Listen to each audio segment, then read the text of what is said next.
In the majesty of its mountains, in the grace of its falls,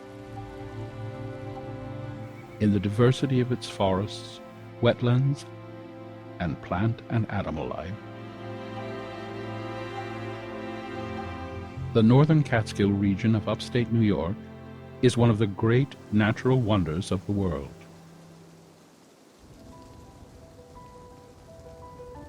The Mountaintop Arboretum was founded in 1977 by Dr. Peter Ahrens and his wife Bonnie as a scientific station to study trees that could withstand the rigorous climate of the 2,400-foot elevation.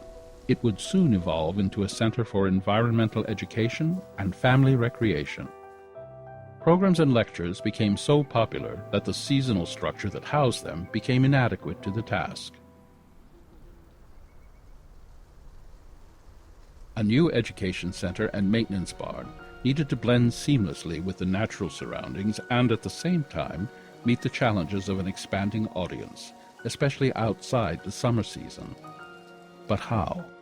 Timber frame architect Jack Sobon came up with the answer. The building would be made of trees from the surrounding woods and stone from the basement excavation, and it would be handcrafted by the skill of local artisans. In short, the building would be made of everything the Mountaintop Arboretum honors. This building will be an introduction to the Arboretum.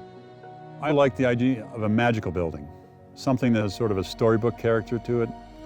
There's plenty of boring architecture out there that does not inspire people. So what we envision here is something that is an interesting, fascinating building on its own. One of the goals of the project was to make a building that was eco-friendly and does its part to help with the environment. So it's a showpiece for a sustainable building as well. The process began by searching the property for the right trees to craft the beams, posts, and siding.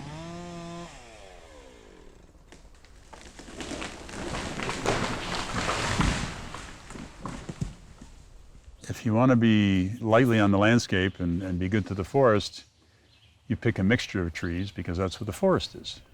You know, we have 20-something species in the forest. You just pick one, you're going to change the makeup of the forest. So we want to go in there and we want to take a little bit of everything sort of in the same proportion as in the forest.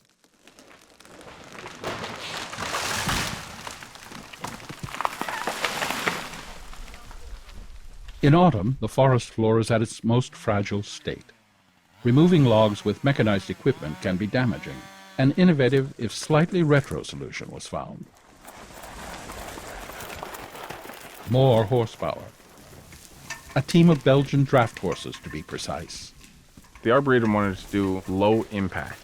That's why we're pretty much doing things old school. By next spring, other than the stumps and the sticks that are left, you won't even know that we were here doing what we were doing.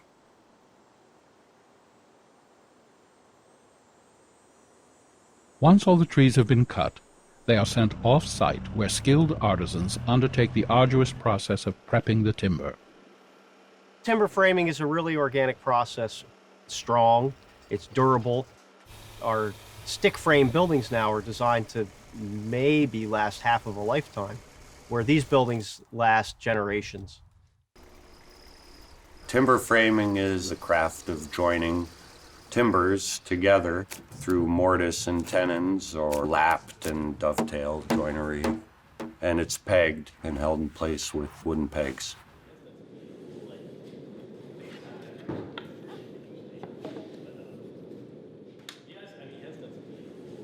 We hand-selected, I believe it's 21 different species from the forest.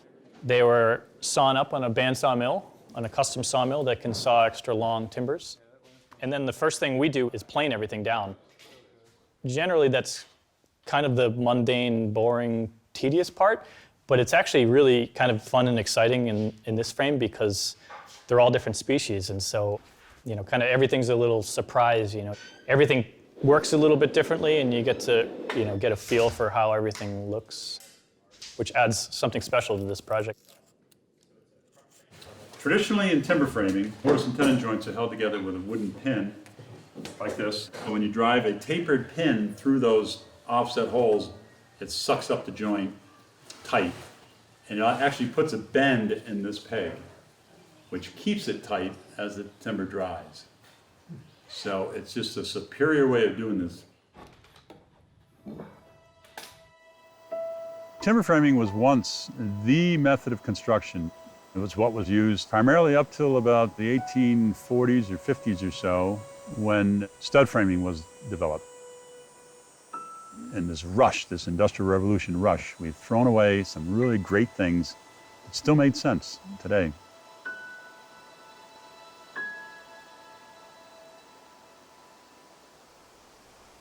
After 3 years of work, the Education Center is finally ready to be raised. People are starving for real things, something that has a little bit of background, some history to it, that uses natural products rather than artificial things. And then when you see animals pulling your logs out of the woods in the snow, and you see people raising up a building with their hands, you can't put a price on that because the people are part of that, the local forest was part of that. It just means so much more when it's done that way.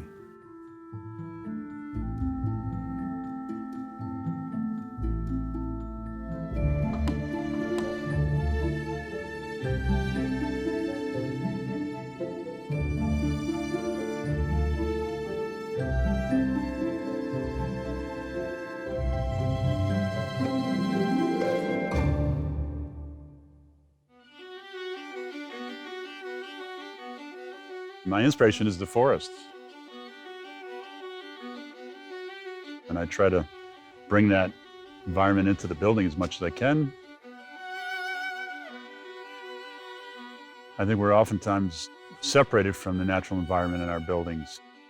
So whenever you can make a building that's more natural, which brings in natural light and fresh air from the outside and uses natural materials that are healthier for us, materials we've been surviving with for thousands of years, stone, timber, earth, doing things in as much a natural way as possible.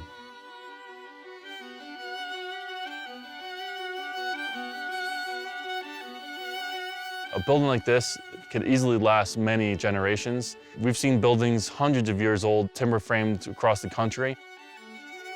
It's going to be really neat to see our kids and then our grandkids and even their kids enjoy this building. You say that it's hard to improve upon nature. Why try to improve upon that? Just use those curves from nature, accent them in the building, and focus on its own beauty. We've left the character of the tree.